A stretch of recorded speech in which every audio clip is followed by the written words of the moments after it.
берилет. Аманбет Насырканович, эми жанакы сиз айткандан бери мына жарым саат болду. Жарым саат ушул жаңылыкты соц тармактарга коллегаларыбыз тарабынан, мен тарабымдан дагы ушундай айтылып атат деп Facebook, Instagram берки соц тармактар илингенден кийин эл арасында аябай чоң талкуу болуп атат да. Мен ойлойм, бул чоң саясий чечим, оор саясий чечим.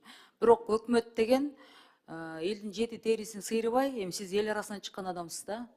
Карапайым эл арасында жүргөн адамсыз, анан жакшы түшүнөсүз да. Кабинетте жылып отуруп алып элден качкан эмес адамсыз да.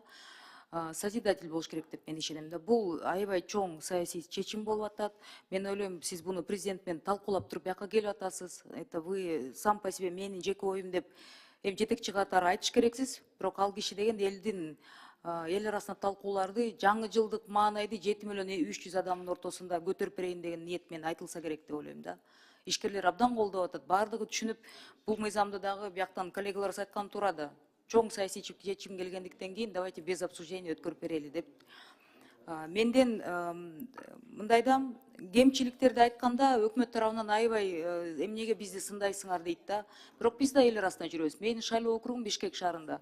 Азыр дагы бир нерсени айтсам, кайра таарынасыңар, бирок мен предпраздничное настроение болуп атат. Анан акцизтер боюнча айтып атасыздар. Акцизтерди, ну, все переклеивают сейчас, да? Данияр Жолдошевич, сиз аны билесиздер, Бакыт Толумышевич, ошол бер жакта отурган жетекчилер, Кубанычбек мырза, сизди куттуктайм. По сколько стоит один акциз, айтсаңыз? На какую продукцию? Алкоголь. Перед Новым годом алкоголь сатылат да. Азыр деген жанагы ар кандай бар, мисал айтканда сахар содержащий толук. Жок, алкоголь, шампанский, коньяк, жаңы жылда ошол. 2 сомдо ошо 2 сомго чейин да, ошо акциздин маркаларынын номинальный стоимость. Я вам, Алмамбет Насырканович, я вам очень рекомендую. Пройдитесь по городским магазинам. Сиз шаарда жүрөсүз. Мына мага ишкерлер кайрылды. 2,5 сомдон алам десеңер жумалап созулат. Хочешь быстро решить, по 100 сомов. Закупайте десем, закупаем деди. Я вам дам контакты, сходите сами. Но лучше просто пройдитесь, да? Акырын тааныш билиштериңер бар да шаарда. Ошондой болуп атат. Бул жетекчилер тарабынан эмес, мен ойлойм, ылдый жакта, может быть, кто-то деньги так зарабатывает. 3 миллиард, 30 миллиард деле ошондон чыкты да. Ортодо деген ушундай схемаларыңарды силер алмаштыңар, но вы сейчас новые, вы об этом не в курсе, наверное. На низах вот такое происходит. Перед Новым годом молча закупают. И баягы күнү мен трибунадан чыгып ачууланганым да бир себеби ошол болду. Анан элде деген ошол базарлар десе эле, биякта деген бир эмес канча базардын ээлери отурасыңар, жеке бизнести колдоп атасыңар. Бирок бир нерсени унутпагыла, базардын ээлери, они сдают площади в аренду, они на ЭТТН не зарабатывают. А вот как раз таки у них сидят те люди, которые там в холод минус 20 сидят, они зарабатывают. Анан анча-мынча тиги фейк армиялар баса калып, тиги базарлардын ээлери отуруп алып, жеке бизнести түшүнбөгөн адамдар комментарий кылганда мен аябай таң калам да. Суранат элем да, ошол адамдардын кичине мындай ойлонуп анан суроо беришсин деп.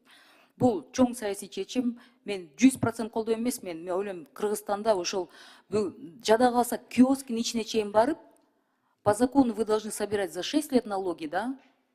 Алмамбет Насырканович, по закону нарушение, если у предпринимателя идет, должны штрафовать за 6 лет. Чтобы вы знали, приходят, штрафуют не за 6 лет, за 8 лет, за 10 лет. Это абсолютное беззаконие. Это в городе Бишкек происходит. Ошол салык кызматтын башчыларын барып туруп, кулагынан чойгула. Бунун баары и приходят к кому? Они не к депутатам придут. К депутатам вы приходите только, когда политические репрессии или решения идут. Они приходят в киоски, они приходят к бедным женщинам, которые на улице сидят. Ошону көзөмөл өлүп алсаңыздар, нааразычылык ошактан чыгып атат да. Чоң бизнес ал көп сүйлөп унчукпайт. Чоң бизнес жеке кабинеттер менен барып четишет, силер менен, башкалар менен. А именно ошолордо негатив оттуда снизу идет.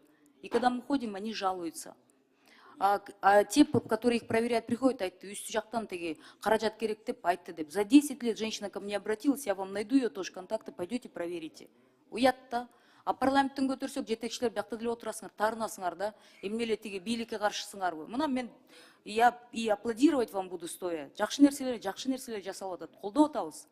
Бирок жаман нерселер бүт 99 жакшы нерсени бир жаман нерсе мындай чийип салып атат да.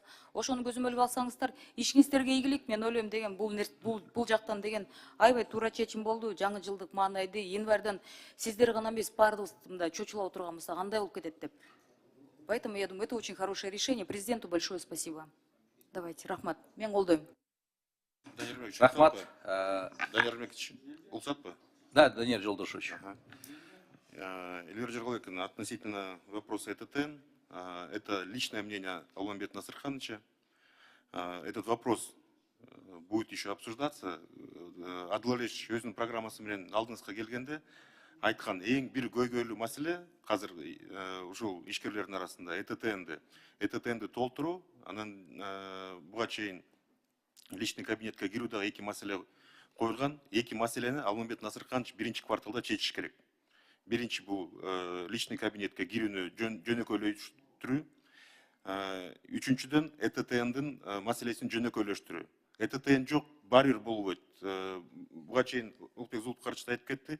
Эгерде мүмкүн болсо патент менен же болбосо ККМ менен иштесин деп. Мен түшүндүрүп кетейин, бул иш жүрө албайт анда.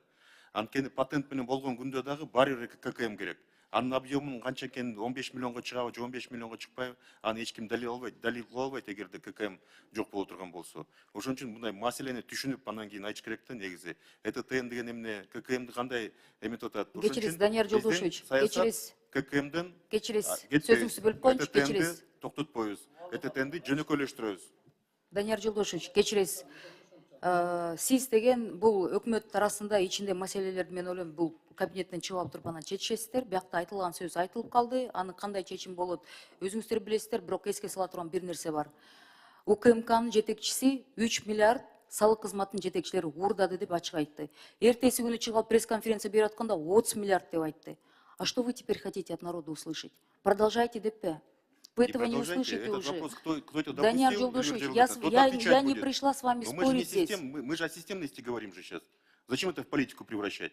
Да, это системная коррупция — это 3 миллиарда или 30 миллиардов. Это и есть системная коррупция. Она не обходится без министров, она не обходится без вице-премьеров, и она не обходится без главы Кабмина, если на то пошло. Мы оба с вами понимаем, о чем идет речь. Данияр Жолдошевич, берде жөнөй суроо болду. Суроолу жооп берип койгула. Не надо. Биз бияктан жакадан алып туруп, мондай чечимге келген жокпуз. Суроого так эле жооп берип коюңуз болду. Не надо бул жерде бири-бирибизди жаман айтып, бири-бирибизди аны кылбайлы. Сыйлайлы бири-бирибизди. Вы знаете, вы когда сюда приходите, вы, наверное, между собой согласовываете какие-то действия. Алмамбет Назырканович, вы это обсуждали? Мен жооп берип коеюнбу? Жооп берип койгулачы, бияктан ортодо мени каймага айтыштырбагыла да. Мындай да. Негизи мен унчукпай эле отурайын дегем да. Анан өзлөрү жана мындай эмне деп коет да, тилимен тартып атат да. Түшүнбөйт анан. Сөздүн төркүнү ошол да, туурабы? Баарыңар ушундай эле түшүндүңөр да. Бул түшүнбөйт айта берет деп айтып атпайбы? Андай эмес, мен башкача да сунуш көтөрөм жакында. Ошо ЭТТНде туура эмес, анализи жок. Кирген үчүн керек болсо жоопко тартчу адамдарды мен аныктап берем жакында. Как это так? ЭТТН туура эмес экенин мен любой площадкада далилдеп берем. Любой жерде мына силердин көзүңөрчө айтып атам. Давай уюштургула бир дискуссия, айтып берем. Почему ар бир мамлекеттикин жиликтеп берем. Казакстан кандай кылды, Россия кандай кылды, Европа кандай кылды, Грузия кандай кылды, а бизде кандай болду? Ким жасады, кантип жасады? Популизм деген эмне? Кур аяк мактанабыз деген эмне? Экономика деген кантип өсөт, а салыкты өстүрүп туруп, ал экономика өстү деген эмне? Экономика деген эл да байыйт, бюджет да байыйт. А когда элин кыйнап, бюджет өстүргөн, ал экономика. Кыскартайлы бул жерде дагы 5 депутатыбыз күтүп отурат, кол көтөрүп. Рахмат. Оюңузга рахмат. Элбер Жолдошевич, сиз жыйынтыктадыңызбы? Жыйынтыктабыңыз. Я вообще в шоке. Впервые за мои 9-летние практики здесь вот такая перепалка идет. Данияр Жолдошевич, мен сизди сыйлайм, сиз менен көп жылдан бери таанышпыз. Ортодо деген чечпеген Кабминдин маселелери болсо, пожалуйста, чыккандан кийин чечип алыңыз. Менин сөзүм катуу тийсе, я понимаю, у вас амбиции министра, вице-премьера нынче, да? Я понимаю, что вам кажется, что это мы в политику превращаем. И когда вы доносите руководству, доносили руководству о том, что это сидят там эти депутаты, которые против власти, до меня эти слова тоже доходили. Любое абсолютно в парламенте озвученное мнение народа доносилось как решение против властей. Время все расставило по своим местам. И оно еще расставит. И я очень надеюсь, что в решения, которые принимались до, действительно они проходили с анализом. Но деген мындай да шарт түзбөй туруп жети терин сыйраган результаттар болуп атат да. Поэтому, пожалуйста, я вас очень прошу, эмоция калтырбаңыз. Рахмат. Мен сизди сыйлайм. Рахмат. Бирибизди сый бойдон мындай урматтайлы да. Рахмат. Рахмат. Урматтуу депутаттар, анда суроо жоктуу